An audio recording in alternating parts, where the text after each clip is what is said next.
تبھی ان دونوں آدمیوں کو اس نے ایک ہی جھٹکے میں ہی قابو کر لیا تھا۔ میں جانتی تھی کہ وہ ہر بار میری مدد کرنے کے لیے پہنچ جاتا ہے۔ آج بھی اس نے میری عزت محفوظ رکھی تھی۔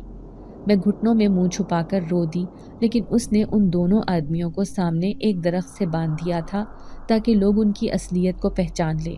میں جن ذات سے کہنے لگی، مجھے اپنی دنیا میں لے جاؤ، یہاں رہ کر میں کبھی بھی عزت والی زندگی نہیں گزار سکوں گی۔ قدم قدم پر بھیڑیے نما انسان مجھے رسوا کرنے کی کوشش کرتے ہیں۔ میں اس کے سامنے ہاتھ جوڑنے لگی، تب اس نے میرا ہاتھ تھاما اور کہنے لگا، ٹھیک ہے، آج سے تم میرے ساتھ اسی گھر میں رہو گی، میں انسانی روپ لے کر تمہارے ساتھ رہوں گا، میرے ہوتے ہوئے تمہیں کوئی بھی چھو نہیں سکے گا۔ اس نے مجھے بھرپور یقین دلایا تھا۔ اب جن ذات میرے ساتھ اسی گھر میں رہنے لگا۔ سب لوگ مجھ پر انگلیاں اٹھاتے کہ نہ جانے یہ نوجوان کون ہے جو راتوں رات اس گھر میں آ کر رہنے لگا، لیکن میں نے ان سب سے یہ کہہ دیا تھا کہ یہ میرا شوہر ہے اور میں اس کے ساتھ اس گھر میں رہتی ہوں۔ یوں سب لوگوں کی زبان بند ہو گئی تھی۔ ایک بار پھر سے میرا کام زور و شور سے چل رہا تھا۔ میں نے خود کو مصروف کر لیا۔ اب مجھے دنیا جہان کی خوشیاں مل گئی تھی۔ کیا ہوا اگر وہ جن زاد ہے تو؟ لیکن اس کے ہوتے ہوئے میں اپنے آپ کو محفوظ تصور کرتی تھی۔ قدم قدم پر اتنی ٹھوکریں کھائی تھی کہ اب ہر آہٹ پر چونک جاتی کہ کہیں پھر سے میرے ساتھ کچھ برا تو نہیں ہونے والا۔ اب میں اس کے لیے سجتی سنورتی۔ مجھے اپنے آپ کو بنا سنوار کر رکھنا اچھا لگتا تھا، کیونکہ وہ جن زاد میری تعریف کیا کرتا۔ اسے لال رنگ کا لباس پسند تھا، اسی لیے میں لال رنگ کا لباس پہن لیتی تھی۔ پھر ایک رات وہ اپنے ساتھ ایک چھوٹی بچی کو لے کر آیا جو بالکل 3 دن کی بچی لگ رہی تھی۔ میں اسے دیکھ کر حیران رہ گئی۔ وہ کہنے لگا، اسے کوئی کچرے کے ڈھیر پر پھینک کر چلا گیا تھا۔ نہ جانے کون ظالم انسان تھا، اس سے پہلے کہ کتے بلی اسے نوچ کر کھا جاتے، میں اسے اٹھا کر لے آیا۔ وہ ایک مہربان جنذات تھا، کسی کو تکلیف میں نہیں دیکھ سکتا تھا۔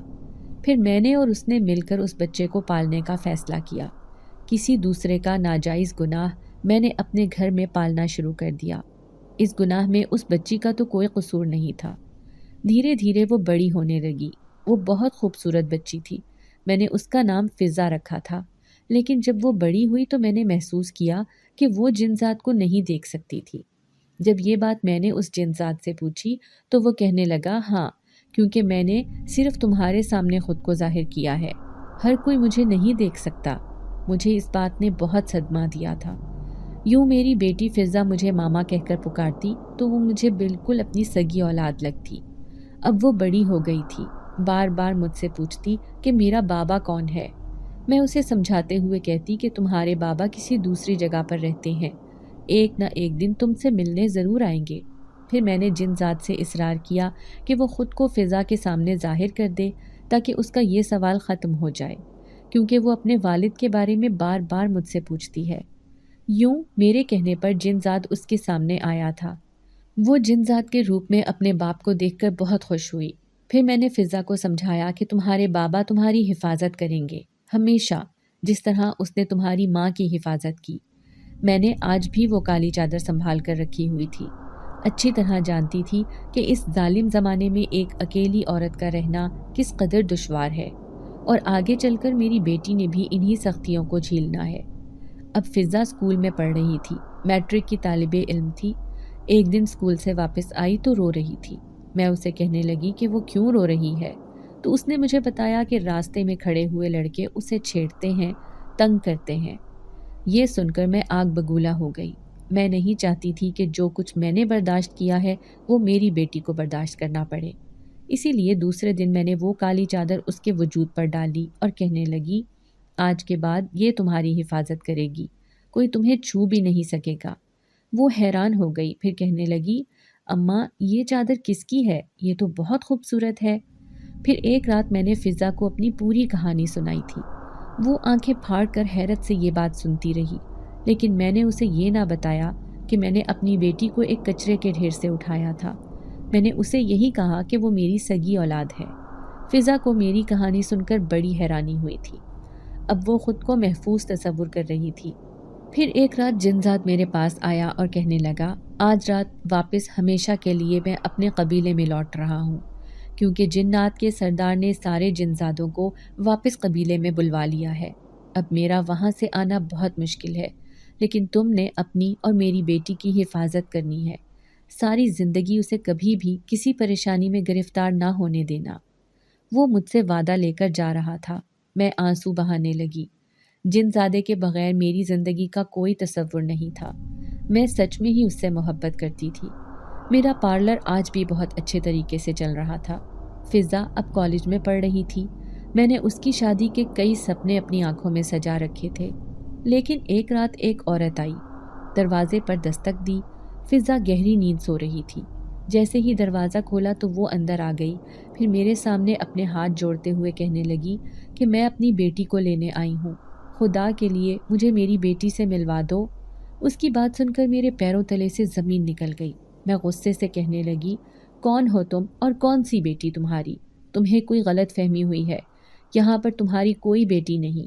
تو وہ روتے ہوئے کہنے لگی، دیکھو مجھے معلوم ہے کہ میں نے اپنی بیٹی کو کچرے کے ڈھیر پر پھینکا تھا، لیکن تم نے اسے پالا ہے۔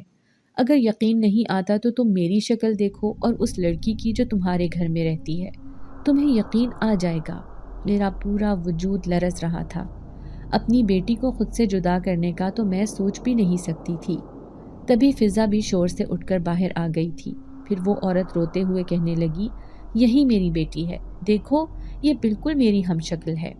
پھر اس نے فضا کو ساری بات بتائی کہ کس طرح مجبوری کے باعث اس نے اپنی 3 دن کی بیٹی کو ایک کچرے کے ڈھیر پر پھینک دیا تھا، جسے یہ عورت اٹھا کر لے آئی جو بن بیاہی ہے، اس کا کوئی شوہر بھی نہیں۔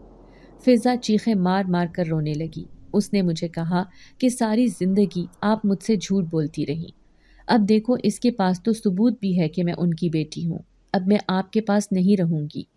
وہ پل بھر میں جیسے پرائی ہو گئی تھی، لیکن میں نے ان دونوں کے سامنے ہاتھ جوڑ دیے اور کہنے لگی، نہیں نہیں، تم ہی میری بیٹی ہو، اس عورت نے تو تمہیں کچرے کے ڈھیر پر پھینک دیا تھا۔ اگر اسے اتنا خیال ہوتا تو کبھی بھی وہ تمہیں رات کے اندھیرے میں ایسے نہ پھینکتی۔ لیکن فضا کی آنکھوں میں میرے لیے بدگمانی آ گئی تھی۔ اس نے اس عورت کا ہاتھ تھاما اور اس کے ساتھ چلی گئی۔ میں پیچھے روتی پیٹتی رہ گئی، لیکن میری سننے والا کون تھا؟ پوری رات آنسو بہاتی رہی، لیکن اس رات کو کوئی اس گھر میں آیا تھا۔ یہ وہ جن ذات تھا جو ہر بار میری پریشانی میں میرے پاس آ جایا کرتا تھا۔ پھر میں آنسو بہاتے ہوئے اسے کہنے لگی کہ دیکھو میری بیٹی مجھ سے جدا ہو گئی، وہ بیٹی جسے ہم دونوں نے مل کر پالا تھا۔ جن ذات کہنے لگا، وہ چند دنوں میں ہی تمہارے پاس واپس لوٹ آئے گی، کیونکہ جو عورت اسے لینے آئی تھی، بظاہر وہ اس کی سگی ماں ہے، لیکن وہ ایک سازش کے تحت اسے لینے آئی تھی۔ میں چونک کر اسے دیکھنے لگی، کیسی سازش؟ تو وہ کہنے لگا، یہ تمہیں جب پتہ چلے گا جب فضا واپس لوٹ کر تمہارے پاس آئے گی۔ میری بات کا یقین کرو، اب تمہیں رونے دھونے کی ضرورت نہیں، بلکہ اپنی بیٹی کا انتظار کرو۔ اب میں صبر کر کے بیٹھ گئی۔ جب بھی کوئی آہٹ ہوتی تو مجھے ایسے لگتا جیسے میری بیٹی واپس آ گئی ہے۔ پھر ایک دن میں شہر گئی کچھ سامان لینے کے لیے۔ میں تو یہ بھی نہیں جانتی تھی کہ وہ عورت میری بیٹی کو لے کر کہاں گئی ہوگی۔ واپسی میں آدھی رات ہو گئی تھی۔ ہمیشہ کی طرح میں نے اپنے سر پر وہی کالی چادر لے رکھی تھی۔ اس کے بغیر تو میں گھر سے نکلتی بھی نہیں تھی، کیونکہ حفاظت کا جو ذمہ جنزاد نے لیا تھا اسے اچھی طرح نبھایا بھی تھا۔ ابھی آدھے راستے میں تھی، تبھی مجھے فضا میں ایک چیخ سنائی دی، ایسے لگا کوئی لڑکی تکلیف سے چیخ رہی ہو۔ اچانک ایک لڑکی مجھے بھاگتی ہوئی دکھائی دی۔ اس کے بال بکھرے ہوئے تھے۔ جیسے ہی وہ میرے قریب آئی تو میرے پیروں تلے سے زمین نکل گئی۔ وہ کوئی اور نہیں بلکہ میری بیٹی فضا تھی۔ پھر وہ میرے گلے سے لپٹ گئی اور کہنے لگی، امی امی مجھے بچا لیں، ورنہ وہ عورت مجھے اس کوٹھے پر لے جائے گی۔ اس کے پیچھے تو کوئی بھی نہیں تھا۔ میں نے دیکھا اس کے پاؤں زخمی ہوئے پڑے تھے، سر پر دوپٹہ بھی نہیں تھا۔ تبھی میں نے اپنی کالی چادر اتاری اور اس کے سر پر ڈال دی۔ وہ زاروں قطار رو رہی تھی، جیسے خدا نہ خواستہ اس کے ساتھ کچھ برا ہو گیا ہے۔ اب میں اسے اپنے گھر لے آئی تھی۔ گھر آتے ہی اس نے میرے سامنے ہاتھ جوڑ دیے، کہنے لگی، امی مجھے معاف کر دو، میں نے آپ کے ساتھ بہت برا کیا، جو ابھی میرے ساتھ برا ہوا ہے۔ میں گھبرا گئی، کہنے لگی، میری بیٹی کے ساتھ کس نے برا کیا ہے؟ میں اس کی جان لے لوں گی۔ پھر وہ روتے ہوئے کہنے لگی، امی شاید آپ کی دعا نے ہی مجھے بچا لیا۔ جب وہ عورت مجھے اپنے ساتھ لے کر گئی تو اس کا شوہر جو کہ ایک نشئی انسان تھا، ان دونوں نے مل کر مجھے بیچنے کا پلان بنایا اور ایک عورت کے ہاتھوں فروخت کر دیا۔ جو لڑکیوں کو برے کاموں پر مجبور کرتی تھی۔ وہ مجھے بھی خرید کر لے گئی تھی، لیکن جیسے ہی اس نے ایک آدمی کو کمرے میں بھیجا تو میں نے اسے دھکا دے کر گرا دیا۔ نہ جانے میرے اندر اتنی طاقت کہاں سے آ گئی تھی۔ پھر میں وہاں سے کسی طرح فرار ہو گئی، لیکن اس عورت کے خطرناک آدمیوں نے میرا بہت دور تک پیچھا کیا۔ چھپتے چھپاتے میں ایک جنگل میں پہنچ گئی۔ میں بار بار آپ کو یاد کر رہی تھی، لیکن آپ مجھ سے بہت دور تھی۔ پھر جب انہوں نے مجھے ڈھونڈ لیا، ایک بار پھر سے میں پاگلوں کی طرح بھاگنے لگی۔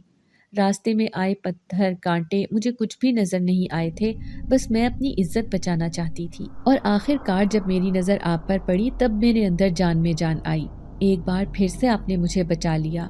آپ نے مجھے نئی زندگی دی ہے۔ بے اختیار مجھے اپنا ماضی یاد آ گیا۔ اسی طرح مجھے بھی تو درندوں نے رسوا کرنا چاہا تھا۔ سچ بات ہے کہ جب کوئی عورت اکیلی ہو تو ہر کوئی درندگی کرنے پر اتر آتا ہے۔ تبھی میں نے اپنی بیٹی کا ہاتھ تھاما اور بڑے پیار سے اسے سمجھانے لگی، کبھی بھی اپنے آپ کو کمزور نہ سمجھنا، بھلے سامنے والا کتنا ہی طاقتور ہو، لیکن جتنا ممکن ہو اس کی طاقت کے آگے کبھی ہار نہیں ماننی ہے۔ اب وہ میرا سکھایا ہوا سبق سمجھ گئی تھی۔ اب میری بیٹی میری جگہ پر آ گئی تھی، لیکن پھر اس کا ایک اچھی جگہ پر رشتہ کر کے دھوم دھام سے شادی کر کے رخصت کر دیا۔ آج وہ اپنے گھر میں خوشحال زندگی گزار رہی ہے۔ اگرچہ میں بھی گھر میں اکیلی رہتی ہوں، لیکن پھر بھی میں جانتی ہوں کہ اس اکیلے پن میں بھی میری حفاظت کرنے والا وہ جنزاد میرے ساتھ ہے۔ ماضی کی زندگی تلخ سہی، لیکن اس کے ساتھ کئی خوشگوار یادیں بھی ہیں، خاص طور پر میری بیٹی جو زندگی کی طرف سے میرے لیے ایک تحفہ ہے۔ اس سے میں بے انتہا محبت کرتی ہوں۔ اس کی ذرا سی تکلیف پر میں تڑپ جاتی ہوں۔ ہر دوسرے دن وہ مجھ سے ملنے چلی آتی ہے اور کہتی ہے کہ مجھے سب سے زیادہ پیار کرنے والی اس دنیا میں ایک واحد ہستی آپ ہی تو ہیں۔ میری دنیا آپ سے شروع ہوتی ہے اور آپ پر ہی ختم۔ میں اس کی محبت پر مسکرا دیتی ہوں۔ اگر آپ کو آج کی ہماری کہانی پسند آئی ہے تو اسے لائک کیجیے اور اپنے پیاروں کے ساتھ شیئر کیجیے۔ اور ہاں، اگر آپ نے ابھی تک ہمارا چینل سبسکرائب نہیں کیا تو ضرور کیجیے۔ ملتے ہیں کل ایک نئی اور دلچسپ کہانی کے ساتھ۔ تب تک کے لیے اللہ حافظ۔